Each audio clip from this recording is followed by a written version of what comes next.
আসসালামু আলাইকুম। আজকে দেখাবো যে একটি এনআইডিতে কতটি সিম রেজিস্ট্রেশন করা আছে, কতটি সিম বর্তমান ব্যবহার হচ্ছে, কতটি সিম বর্তমান বন্ধ আছে। তো এই প্রসেসটা আমি আজকে দেখাবো। ফুল নাম্বার শো করবে। তো বর্তমান আমরা অনেক সিস্টেম জানি, এসএমএস এর মাধ্যমে আমরা জানতে পারি যে কতটি সিম এখানে রেজিস্ট্রেশন করা আছে।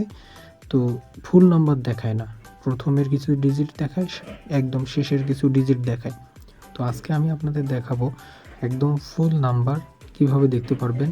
অন্য অপারেটরে কয়টি সিম কেনা আছে এই এনআইডিতে সেটিও দেখতে পারবেন। আপনারা প্রথমেই চলে যাবেন আপনাদের মাইজিপি অ্যাপসে, এখানে ক্লিক করবেন। এখানে ক্লিক করার পর আপনারা একদম নিচে দেখবেন সার্ভিসেস, এই ক্লিক করবেন।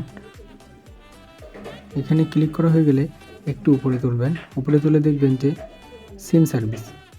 সিম সার্ভিসের একটু সাইডে দেখবেন যে মাই সিম, আমি এই যে দেখাই দিচ্ছি, এই যে মাই সিম, এই মাই সিমে ক্লিক করবেন।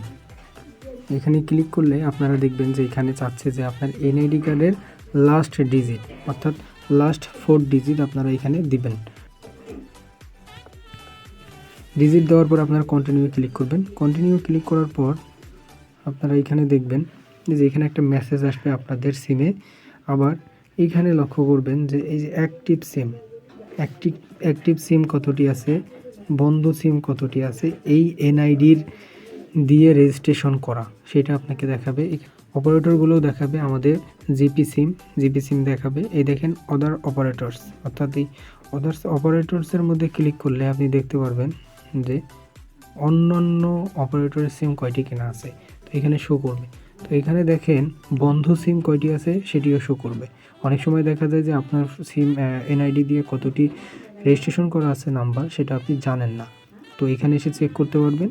যখন এটা বুঝতে পারবেন আর সম্পূর্ণ নাম্বার দেখা যাবে, আপনি চাইলেই এই নাম্বারগুলো অফিসে গিয়ে বদ্ধ করে দিয়ে আসতে পারেন।